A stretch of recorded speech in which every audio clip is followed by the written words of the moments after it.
Hallelujah. ദൈവവചനത്തെ സ്വീകരിക്കുവാൻ കടന്നു വന്നിരിക്കുന്ന എല്ലാവർക്കും നമ്മുടെ കർത്താവായ യേശുക്രിസ്തുവിന്റെ സമാധാനം ആശംസിക്കുകയാണ്. വീണ്ടും ദൈവവചനത്തിന്റെ മുൻപിൽ ഒന്നിച്ചു കൂടുവാനും വചനത്തെ കേൾക്കുവാനും അഭിഷേകമായി നമ്മുടെ ജീവിതത്തിലേക്ക് സ്വീകരിക്കുവാനും കർത്താവ് നൽകിയ ഈ മഹത്തായ അവസരത്തെ ഓർത്ത് നമുക്ക് നന്ദി പറയാം. പ്രിയമുള്ളവരെ, തിരുവചനത്തിലൂടെ പരിശുദ്ധാത്മാവ് ഇന്ന് നമ്മളെ വഴി നടത്തുവാനായി പോകുന്നത് ലൂക്കായുടെ സുവിശേഷം 1-ാം അധ്യായം 34 മുതൽ 37 വരെയുള്ള തിരുവചനങ്ങളാണ്.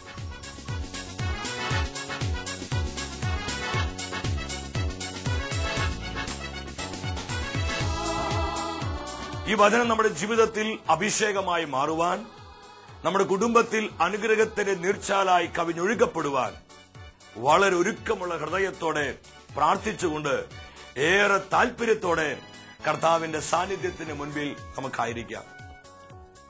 ദൈവത്തിന്റെ വിശുദ്ധ വചനം നമ്മുടെ ജീവിതങ്ങളോട് വിളിച്ചു പറയുകയാണ്. ലൂക്കായുടെ സുവിശേഷം 1-ാം അധ്യായം 34 മുതൽ 37 വരെയുള്ള തിരുവചനങ്ങൾ. അവിടെ ഗബ്രിയേൽ ദൂതൻ പരിശുദ്ധ മറിയത്തിനടുത്ത് വന്ന് യേശുവിന്റെ ജനനത്തെക്കുറിച്ചുള്ള കാര്യങ്ങൾ അറിയിക്കുന്ന ഭാഗമാണ്. മംഗളവാർത്ത ഗബ്രിയേൽ മാലാഖ പരിശുദ്ധ മറിയത്തോട് പറയുകയാണ്. ഈ കാര്യങ്ങളെല്ലാം മാതാവ് കേട്ടുകഴിഞ്ഞപ്പോൾ വളരെ നിഷ്കളങ്കമായി ഒരു ചോദ്യം ദൂതനോട് ചോദിച്ചു. മാതാവ് പറഞ്ഞു, 34-ാം തിരുവചനത്തിൽ, ഞാൻ പുരുഷനെ അറിയുന്നില്ലല്ലോ, ഇതെങ്ങനെ സംഭവിക്കും? വളരെ ആത്മാർത്ഥമായ, വളരെ നിഷ്കളങ്കമായ കാര്യങ്ങൾ കൃത്യമായി അറിയുവാനുള്ള ആഗ്രഹത്തോടു കൂടിയ പരിശുദ്ധ അമ്മ ഇത് ഗബ്രിയേൽ ദൂതനോട് ചോദിച്ചത്. ഇതെങ്ങനെ സംഭവിക്കും? എന്നാൽ ഈ വചനം നമ്മുടെ ജീവിതങ്ങളുമായി നമുക്കൊന്ന് ബന്ധപ്പെടുത്തി നോക്കാം. ഇന്ന് അനേകരുടെ ജീവിതത്തിൽ കർത്താവ് തന്റെ മഹത്തായ വാഗ്ദത്തങ്ങൾ നൽകുമ്പോൾ, ദൈവം തന്റെ വചനത്തിലൂടെ സംസാരിക്കുമ്പോൾ, തന്റെ പരിശുദ്ധാത്മയോട് സംസാരിക്കുമ്പോൾ, മറ്റാനുകാലിക സംഭവങ്ങളിലൂടെ, ചില അടയാളങ്ങളിലൂടെ കർത്താവ് സംസാരിക്കുമ്പോൾ, ഇന്ന് അനേകർക്ക് അത് കർത്താവിന്റെ സ്വരമായി സ്വീകരിക്കുവാനോ കർത്താവിന്റെ സ്വരമായി അതിനെ ഏറ്റെടുക്കുവാനോ കഴിയാതെ അനേകർ പറയുന്നൊരു കാര്യമുണ്ട്, ഇതെങ്ങനെ സംഭവിക്കും, ഇതെങ്ങനെ നടക്കും? ആരോഗ്യപരമായ വിഷയങ്ങളിൽ കർത്താവ് ഇടപെടുമ്പോൾ, ഞാൻ നിന്നെ സുഖപ്പെടുത്തുന്ന കർത്താവാണ്, ഈ രോഗത്തിൽ നിന്ന് ഞാൻ നിന്നെ വിടുവിക്കാൻ മതിയായവനാണ് എന്ന് യേശു പറയുമ്പോൾ, ഇതെങ്ങനെ നടക്കും? ഈ രോഗം എങ്ങനെ മാറും? ഡോക്ടേഴ്സ് പറഞ്ഞിരിക്കുന്നത് ഈ രോഗം മാറത്തില്ല എന്ന, പിന്നെ എങ്ങനെ എനിക്ക് സൗഖ്യം കിട്ടും? മറ്റു ചിലർ പറയാറുണ്ട്, ഈ രോഗം എന്നെ കൊണ്ടേ പോകൂ. സാമ്പത്തിക വിഷയങ്ങളിൽ കർത്താവ് ഇടപെടുവാൻ തയ്യാറാകുമ്പോൾ, സാമ്പത്തിക മേഖലകളിൽ, കടബാധ്യതകളിൽ, കടക്കെണിയിൽ ഒരു പരിഹാരം കർത്താവ് നൽകുവാൻ തയ്യാറാകുമ്പോൾ അനേകർ ചോദിക്കുന്ന ഒരു ചോദ്യമുണ്ട്, ഇതെങ്ങനെ സംഭവിക്കും? ഈ കടബാധ്യതയിൽ നിന്ന്, ഈ കടക്കെണിയിൽ നിന്ന്, ഈ സാമ്പത്തികമായ വിഷയത്തിൽ നിന്ന് എനിക്ക് എങ്ങനെ ഒരു മോചനം കിട്ടും? ഇതൊന്നും നടക്കാൻ പോണ കാര്യമല്ല, ഇതൊന്നും സംഭവിക്കാൻ പോകുന്ന കാര്യങ്ങളല്ല എന്ന് പറഞ്ഞ് പലപ്പോഴും കർത്താവിന്റെ വാക്കുകളിൽ വിശ്വസിക്കാൻ കഴിയാത്ത അവസ്ഥ. കുടുംബ തകർച്ചയിൽ കടന്നു പോകുന്ന കുടുംബങ്ങളിൽ, ആ തകർച്ചയോടുള്ള ബന്ധത്തിൽ കർത്താവ് ഇടപെടാൻ തയ്യാറാകുമ്പോൾ അനേകർ ചിന്തിക്കുന്ന മറ്റൊരു ചിന്തയുണ്ട്, ഈ കുടുംബം എങ്ങനെ രക്ഷപ്പെടാനാ? ഇതുപോലെ തകർന്നു പോയ, ഇതുപോലെ നശിച്ചുകൊണ്ടിരിക്കുന്ന ഈ കുടുംബത്തിന് എങ്ങനെ രക്ഷ കിട്ടാനാ? ഈ കുടുംബമൊന്നും ഗതി പിടിക്കാൻ പോണില്ല, ഈ കുടുംബമൊന്നും നേരെയാവാൻ പോകുന്നില്ല. ഇങ്ങനെ നിഷേധാത്മകമായ ചിന്തകളിൽ അനേകം ദൈവമക്കള് ജീവിക്കുന്നുണ്ട്. പ്രിയമുള്ളവരെ, ശ്രദ്ധിക്കുക. കർത്താവ് ഒരു കാര്യം നമ്മളോട് പറഞ്ഞാൽ, അവനൊരു വാഗ്ദത്തം നമുക്ക് നൽകിയാൽ, അവന്റെ വാക്കുകൾ നിറവേറ്റുവാൻ അവൻ മതിയായവനാണ് നമ്മൾ തിരിച്ചറിയണം. ദൈവം തന്റെ വാക്കുകൾ പാലിക്കുവാനും തന്റെ വാഗ്ദത്തങ്ങൾ നിറവേറ്റുവാനും മതിയായവനായ ശക്തനായൊരു ദൈവമാണ്. യെശയ്യായുടെ പുസ്തകം 46-ാം അധ്യായം 10-ാം തിരുവചനത്തിൽ നമ്മൾ കാണുന്നുണ്ട്. അവിടെ വചനം പറയുകയാ, എന്റെ ഉദ്ദേശങ്ങൾ ഞാൻ നിറവേറ്റുക തന്നെ ചെയ്യും. കർത്താവ് ഒരു കാര്യം നമുക്കായി നൽകി കഴിഞ്ഞാൽ, അവനൊരു വാഗ്ദത്തം നമുക്ക് തന്നു കഴിഞ്ഞാൽ, ആ വാഗ്ദത്തം നിറവേറ്റുവാൻ നമ്മുടെ കർത്താവ് മതിയായവനാണ്. ഹല്ലേലൂയ. എനിക്ക് അടുത്തറിയാവുന്ന സഹോദര തുല്യനായ എന്റെ ഒരു സുഹൃത്ത് ബോബി എന്നാണ് അദ്ദേഹത്തിന്റെ പേര്. 19 കോടി രൂപയുടെ കടബാധ്യത ഈ സഹോദരൻ ഉണ്ടായിരുന്നു. 19 ലക്ഷമല്ല, 19 കോടി. എന്നാൽ കർത്താവ് വളരെ വ്യക്തിപരമായി ഈ സഹോദരന്റെ ജീവിതത്തിൽ ഇടപെടുവാനായി തയ്യാറായി. കർത്താവ് അദ്ദേഹത്തോട് പറഞ്ഞു, ഈ കടബാധ്യതയിൽ നിന്ന് നിന്നെ വിടുവിക്കുവാൻ ഞാൻ ശക്തനാണ്. മാനുഷികമായി നമ്മൾ ചിന്തിച്ചു കഴിഞ്ഞാൽ നമുക്ക് തോന്നാം, 19 കോടി രൂപയുടെ കടബാധ്യത ഇതെങ്ങനെ വീട്ടുവാനാ? ഇത് ആർക്കാ സാധിക്കുക? ഒരു മനുഷ്യൻ തന്റെ ആയുസ്സിൽ പണിയെടുത്താലും എന്തൊക്കെ ജോലികൾ ചെയ്താലും 19 കോടി രൂപയുടെ കടബാധ്യത പരിഹരിക്കുക എന്ന് പറഞ്ഞാൽ അത് അസാധ്യമായൊരു കാര്യമാണ്. ഇതെങ്ങനെ സംഭവിക്കും? ഇതെങ്ങനെ നടക്കും? അനേകർക്ക് ചിന്ത വരാം. എന്നാൽ കർത്താവ് വളരെ വ്യക്തമായി അദ്ദേഹത്തോട് പറഞ്ഞു, ഈ സാമ്പത്തിക വിഷയത്തിൽ നിന്ന് നിന്നെ വിടുവിക്കുവാൻ, നിന്നെ വിമോചിപ്പിക്കുവാൻ ഞാൻ മതിയായ ദൈവമാണ്. ആ സഹോദരൻ ആ വാഗ്ദാനത്തിൽ പൂർണ്ണമായി വിശ്വസിച്ചു, പ്രാർത്ഥിച്ചുകൊണ്ടിരുന്നു.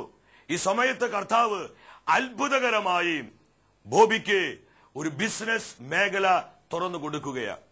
വളരെ അത്ഭുതകരമായ വിധത്തിൽ കർത്താവിന്റെ കരം ആ സഹോദരന്റെ സാമ്പത്തിക വിഷയങ്ങളുടെ മേൽ വെളിപ്പെടുകയാണ്.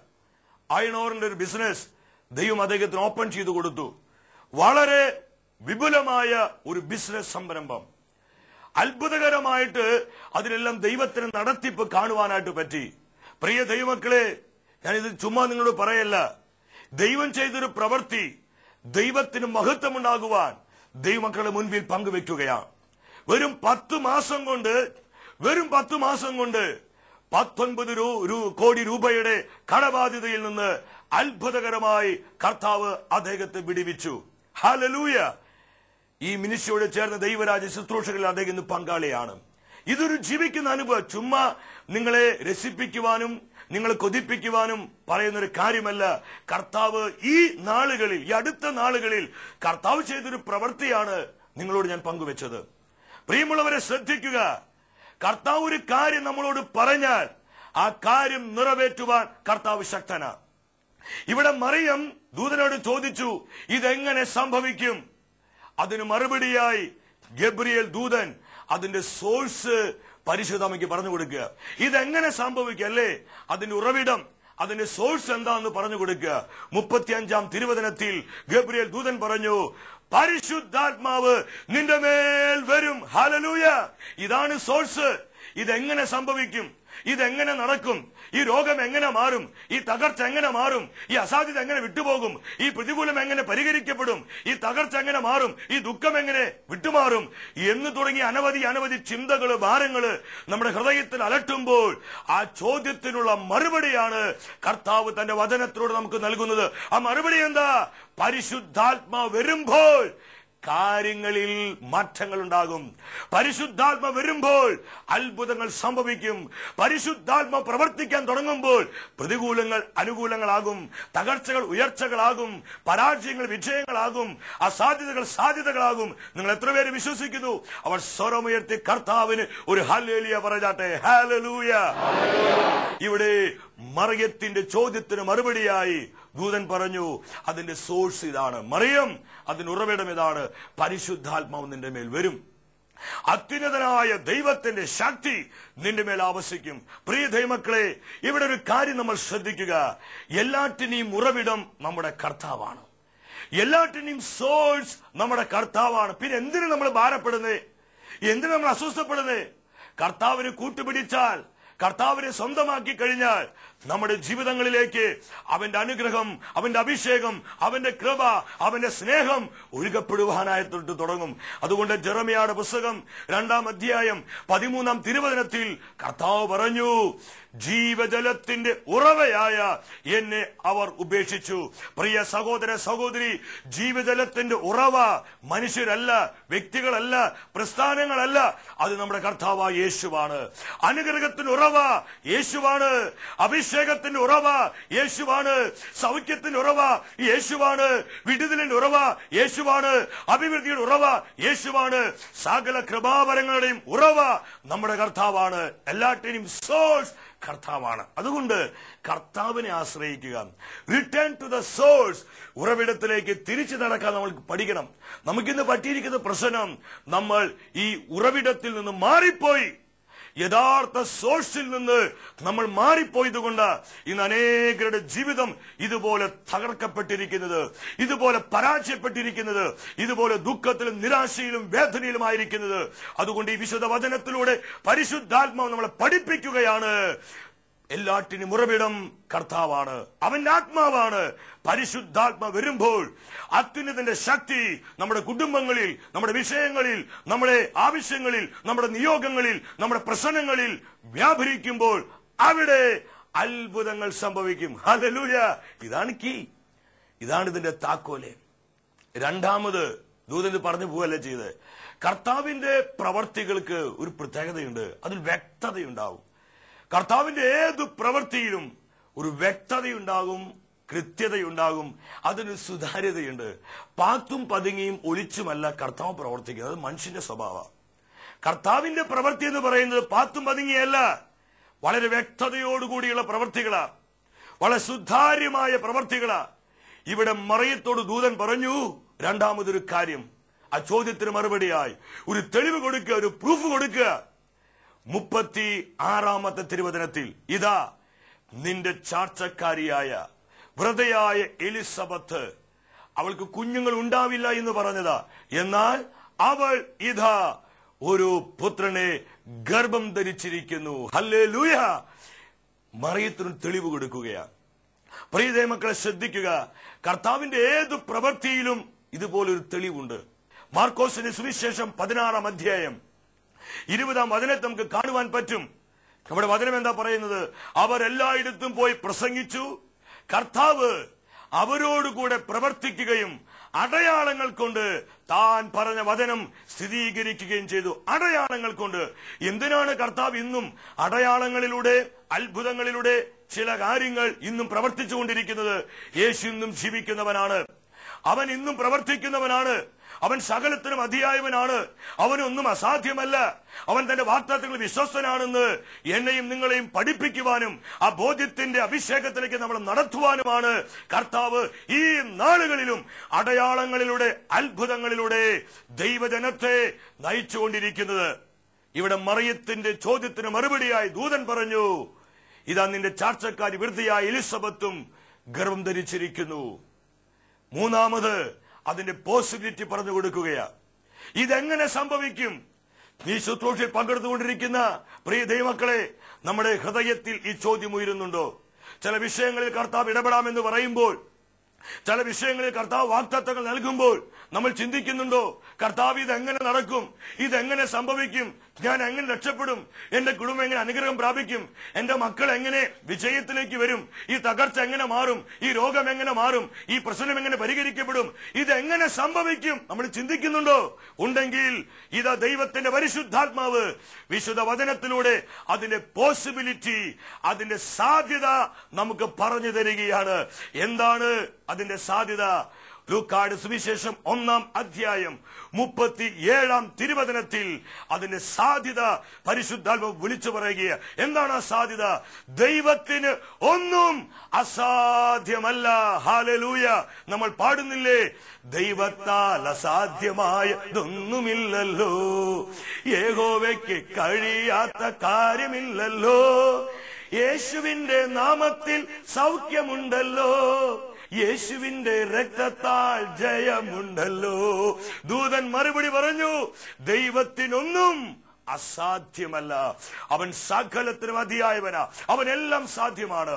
ജെറമ്യ പ്രവാചകന്റെ പുസ്തകം 32-ാം തിരുവചനത്തിൽ ഇതേ ചോദ്യം കർത്താവ് പറയുന്നുണ്ട്.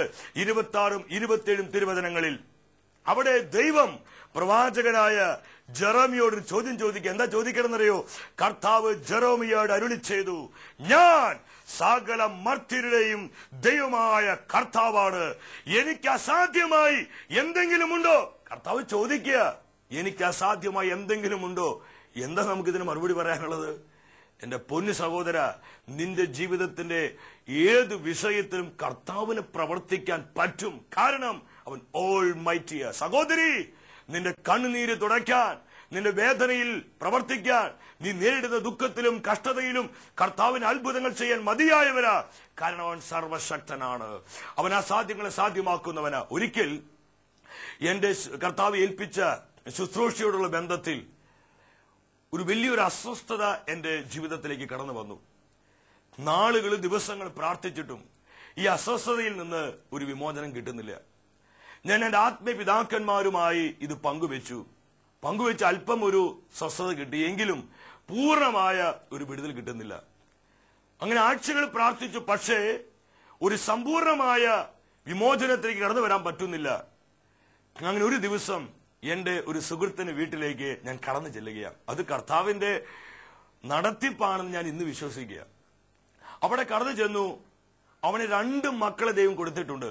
ഒന്ന് 6 വയസ്സുള്ള ഒരു ആൺകുഞ്ഞും 2 3.5 വയസ്സുള്ള ഒരു പെൺകുഞ്ഞും. 2 അനുഗ്രഹിക്കപ്പെട്ട കുഞ്ഞുങ്ങള്. ഞാൻ ആ വീട്ടിലേക്ക് കയറി ചെന്ന നിമിഷത്തില് ഈ 2 കുഞ്ഞുങ്ങൾ പറഞ്ഞു, അങ്കിൾ ഞങ്ങൾ ഇന്ന് 25 എണ്ണം കളക്ട് ചെയ്തിട്ടുണ്ട്. ഞാൻ ചിന്തിച്ചു, സാധാരണ ഈ കുഞ്ഞുങ്ങൾക്കൊക്കെ ഈ സ്റ്റാമ്പ് കളക്ഷനും ഇങ്ങനെ പലതും ഉണ്ട്. ഞാൻ ചിന്തിച്ചു, മക്കളെ നിങ്ങൾ എന്താ കളക്ട് ചെയ്തിരിക്കണേ? അവർ ഓടി വന്നിട്ട് പറഞ്ഞു, അങ്കിളെ ഞങ്ങൾ ഇന്ന് 25 വചനം കളക്ട് ചെയ്തിട്ടുണ്ട്. ഇത് പറഞ്ഞ് ഈ 6 വയസ്സുള്ള ഈ ആൺകുഞ്ഞ് അവൻ അഭിഷേകത്തോടെ കർത്താവിന്റെ വചനം എന്ന് പറയാൻ തുടങ്ങി. ഉൽപ്പത്തിയുടെ നിന്ന്, ജോഷുവായിൽ നിന്ന്, സുവിശേഷങ്ങളിൽ നിന്ന്, ലേഖനങ്ങളിൽ നിന്ന്, പ്രവാചക പുസ്തകങ്ങളിൽ നിന്നൊക്കെ പല വചനങ്ങളിലും ശക്തിയോടെ അവൻ പറയാൻ തുടങ്ങി. അവനെ കണ്ടപ്പോൾ എനിക്ക് വലിയ ആനന്ദം തോന്നി, വലിയ സന്തോഷം തോന്നി. ഈ സമയത്ത് 3.5 വയസ്സുള്ള ഈ മിടുക്കിയായ പെൺകുട്ടി, നല്ല സ്മാർട്ട്, അവള് ശരിക്കും ഒത്തിരി ഇഷ്ടമുള്ള ഒരു പെൺകുഞ്ഞ്, അവൾ ഓടി വന്നിട്ട് എന്നോട് പറഞ്ഞു, അങ്കിൾ ദൈവത്തിന് ഒന്നും അസാധ്യമല്ല. ഇത് പറഞ്ഞിട്ട് അവൾ ഓടിപ്പോയി. ഒരു 2-3 മിനിറ്റ് കഴിഞ്ഞപ്പോൾ വീണ്ടും ഈ പെൺകുട്ടി ഓടി വന്നിട്ട് അവൾ ആ വാതിലിന്റെ മറവിൽ നിന്നുകൊണ്ട് എന്നോട് പറഞ്ഞു, അങ്കിൾ ദൈവത്തിനൊന്നും അസാധ്യമല്ല. ഇത് പറഞ്ഞ് വീണ്ടും ഓടിപ്പോവുക. ഒരു 2-3 മിനിറ്റ് കഴിഞ്ഞപ്പോൾ വീണ്ടും അവൾ ഓടി വന്നിട്ട് എന്നോട് പറഞ്ഞു, അങ്കിൾ ദൈവത്തിനൊന്നും അസാധ്യമല്ല.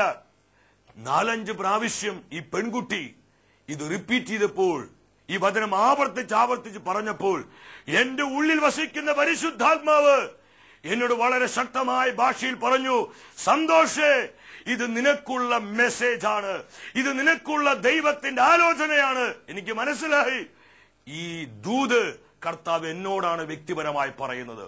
ദൈവത്തിനൊന്നും അസാധ്യമല്ല. ആ സമയത്ത് ദൈവശക്തി വ്യാപരിച്ചു. ദിവസങ്ങളും ആഴ്ചകളുമായി ഒരു പ്രത്യേകമായ വിഷയത്തോട് ഭാരപ്പെട്ടിരുന്ന ആ ഭാരത്തിൽ നിന്ന്, അസ്വസ്ഥതയിൽ നിന്ന് ദൈവത്തിന്റെ പരിശുദ്ധാത്മാവ് പൂർണ്ണമായും എന്നെ വിടുവിച്ചു. പ്രിയ ദൈവമക്കളെ, നമ്മൾ മനസ്സിലാക്കുക, ഇതെങ്ങനെ നടക്കും, ഇതെങ്ങനെ സംഭവിക്കും, അതിന്റെ പോസിബിലിറ്റിയാണ് കർത്താവ് പറഞ്ഞു തന്നത്. ദൈവത്തിനൊന്നും അസാധ്യമല്ല. നമ്മുടെ നിസ്സാര വിഷയങ്ങളിൽ വരെ കർത്താവ് ഇടപെടും. കർത്താവ് തന്റെ വചനത്തിലൂടെ നിന്ന് നമ്മളെ പഠിപ്പിച്ച ഈ ആത്മീയ സത്യങ്ങളെല്ലാം നമ്മുടെ ജീവിതത്തിൽ അനുഗ്രഹമായി, അഭിഷേകമായി മാറുവാൻ ഏരാഗ്രഹത്തോടെ പ്രാർത്ഥിക്കാം. ദൈവവചനത്തിലൂടെ വെളിപ്പെട്ട ഈ അഭിഷേകത്തെ നമ്മുടെ കുടുംബങ്ങളിലേക്ക് സ്വീകരിക്കാം, നമ്മുടെ ജീവിതങ്ങളിലേക്ക് സ്വീകരിക്കാം, നമ്മുടെ തലമുറകളിലേക്ക് സ്വീകരിക്കാം. തുറന്നു വരുന്ന ആരാധന ശുശ്രൂഷയിലൂടെ കർത്താവ് വെളിപ്പെടുത്താൻ പോകുന്ന അഭിഷേകത്തെ ഏറ്റുവാങ്ങി കർത്താവിന്റെ വാക്കുകളിൽ വിശ്വസിക്കുവാനും, എന്റെ കർത്താവ് സകലത്തിനും മതിയായവനാണെന്ന് ഉറച്ച് വിശ്വസിച്ച് ആ വിശ്വാസത്തെ എവിടെയും ഉയർത്തിപ്പിടിക്കുവാനും നമുക്ക് ആഗ്രഹിക്കാം. അതിനുവേണ്ടി പ്രാർത്ഥിക്കാം. കർത്താവ് നമ്മളെല്ലാവരെയും സമൃദ്ധമായി അനുഗ്രഹിക്കട്ടെ. നിത്യസ്നേഹത്താൽ എന്നെ സ്നേഹിച്ചു, നിത്യസ്നേഹത്താൽ എന്നെ സ്നേഹിച്ചു.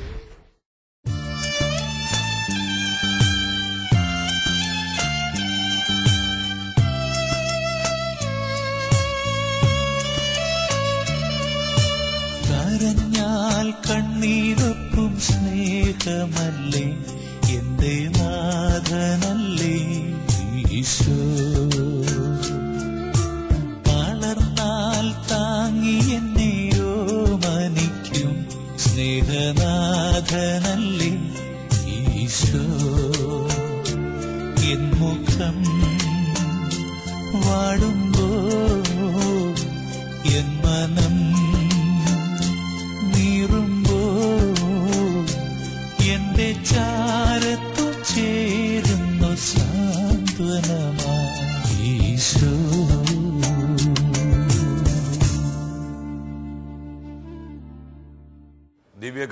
ആദ്യമായി നമ്മുടെ മധ്യേ കടന്നു വന്നിരിക്കുന്ന കർത്താവിനെ ഏറെ ആനന്ദത്തോടെ നമ്മുടെ ജീവിതത്തിലേക്ക് സ്വീകരിക്കാം.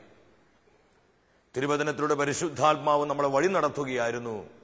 നമ്മുടെ ഏത് ആവശ്യങ്ങളെക്കാളും നമുക്ക് വിലപ്പെട്ടവനാണ്, വിലയേറിയവനാണ് നമ്മുടെ കർത്താവ്. ദൈവത്തിന്റെ മാറ്റമില്ലാത്ത വാഗ്ദത്തങ്ങൾ നമുക്ക് പൂർണ്ണമായിട്ടും വിശ്വസിക്കാം.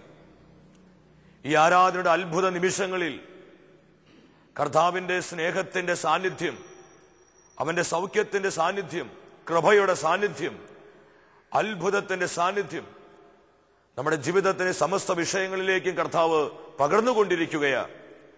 സ്വന്തമാക്കിക്കൊണ്ട്, ഏറ്റെടുത്തുകൊണ്ട് ഏറൊരാഗ്രഹത്തോടെ പ്രാർത്ഥിച്ചുകൊണ്ടിരിക്കുക.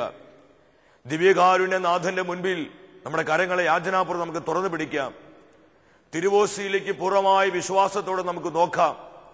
ഇതാ രോഗികളായിരിക്കുന്നവരുടെ മേൽ കർത്താവ് കരം വയ്ക്കുന്ന സമയം. നമ്മൾ ഭവനത്തിലായിരുന്നു കൊള്ളട്ടെ, നമ്മൾ എവിടെയായിരുന്നു കൊള്ളട്ടെ, രോഗികൾ പ്രത്യേക ഈ സമയം പ്രാർത്ഥിക്കുക. തകർന്ന അവസ്ഥയിൽ വേദനിച്ച് ഇരിക്കുന്ന ജീവിതങ്ങൾ ഈ സമയം പ്രാർത്ഥിക്കുക. വ്യത്യസ്ത വിഷയങ്ങളെ ഓർത്ത് ഭാരപ്പെടുന്ന വ്യക്തികൾ ഈ സമയം പ്രത്യേകമായി പ്രാർത്ഥിക്കുക. കർത്താവ് ആ വിഷയങ്ങളുടെ മേലെല്ലാം തന്റെ അഭിഷിക്ത കരങ്ങൾ നീട്ടിയിരിക്കുകയാണ്. എവിടെയെല്ലാം കർത്താവ് തന്റെ കരം നീട്ടുന്നുവോ അവിടെയെല്ലാം അവന്റെ പ്രവൃത്തികൾ വെളിപ്പെടും. അവിടെയെല്ലാം കെട്ടുകൾ തകർക്കപ്പെടും. അവിടെയെല്ലാം മുഖങ്ങൾ ഒടിയപ്പെടും. അവിടെയെല്ലാം ഭാരങ്ങൾ നീക്കപ്പെടും.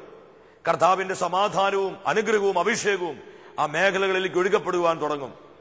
ഗബ്രിയേൽ ദൂതൻ മറിയത്തോട് പറഞ്ഞു, പരിശുദ്ധാത്മ നിന്റെ മേൽ വരും, അത്യുന്നതനായ ദൈവത്തിന്റെ ശക്തി നിന്റെ മേൽ ആവസിക്കും. നമ്മുടെ വിഷയങ്ങളുടെ മേൽ, നമ്മുടെ കുടുംബത്തിന്റെ മേൽ, നമ്മുടെ ആവശ്യങ്ങളുടെ മേൽ, ശുശ്രൂഷകളുടെ മേൽ, തലമുറയുടെ മേൽ, നമ്മുടെ ജീവിതത്തിന്റെ എല്ലാ മണ്ഡലങ്ങളുടെ മേൽ പരിശുദ്ധാത്മാവ് ശക്തിയോടെ വ്യാപരിക്കാൻ തുടങ്ങുമ്പോൾ അവിടെയെല്ലാം വലിയ അത്ഭുതങ്ങൾ സംഭവിക്കും. ഇതാ നമ്മുടെ കുടുംബത്തിലേക്ക് ആത്മാവ് ഇറങ്ങി വരുന്ന സമയമാണ്. ഈ ആരാധനയുടെ നിമിഷങ്ങളിൽ പരിശുദ്ധാത്മാവ് നമ്മുടെ കുടുംബങ്ങളെ അഭിഷേകം ചെയ്യുകയാണ്, നമ്മുടെ ജീവിതങ്ങൾ അഭിഷേകം ചെയ്യുകയാണ്. എല്ലാ മുഖങ്ങളെയും ഒടിച്ചു കളഞ്ഞ് യേശു ക്രിസ്തുവിന്റെ യഥാർത്ഥ സ്വാതന്ത്ര്യത്തിലേക്ക്, സമാധാനത്തിലേക്ക് അനേകായിരം ജീവിതങ്ങളെ ഇപ്പോൾ പരിശുദ്ധാത്മ നയിച്ചുകൊണ്ടിരിക്കുക. ഇരു കരങ്ങളും കർത്താവിന്റെ മുൻപിലേക്ക് പൂർണ്ണമായും ഉയർത്തിപ്പിടിച്ച് യേശു പകരുന്ന അഭിഷേകത്തെ സ്വീകരിച്ചുകൊണ്ട് പ്രാർത്ഥിക്കാം, നുറുക്കത്തോടെ പ്രാർത്ഥിക്കാം. ഇത് അനേകം ജീവിതങ്ങളെ കർത്താവ് തൊട്ട് അനുഗ്രഹിച്ചുകൊണ്ടിരിക്കുകയാണ്. അവൻ അഭിഷേകം ചെയ്യുന്ന സമയമാണ്. അവന്റെ കൃപയുടെ സമൃദ്ധി വ്യാപരിക്കുന്ന സമയമാണ്. യേശുവിനെ വിളിക്ക്, വിശ്വാസത്തോടെ വിളിക്ക്, എല്ലാവരും ചേർന്ന് വിളിക്ക്, കർത്താവിനെ വിളിക്ക്. ഇതാ അനുഗ്രഹത്തിന്റെ സമയം, കർത്താവ് ഇടപെടുന്ന സമയം. Hallelujah, hallelujah. സ്നേഹമല്ലേ എന്റെ നാഥനല്ലേ ഈശോ,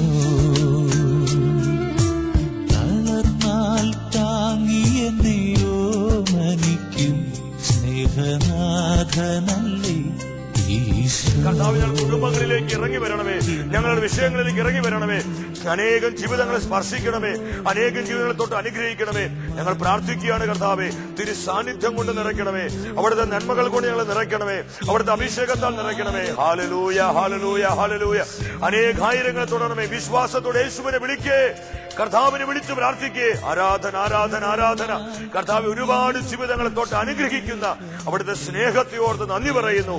യേശുവേ നന്ദി, യേശുവേ സ്തുതി, യേശുവേ ആരാധന, യേശുവേ മഹത്വം, യേശുവേ നന്ദി.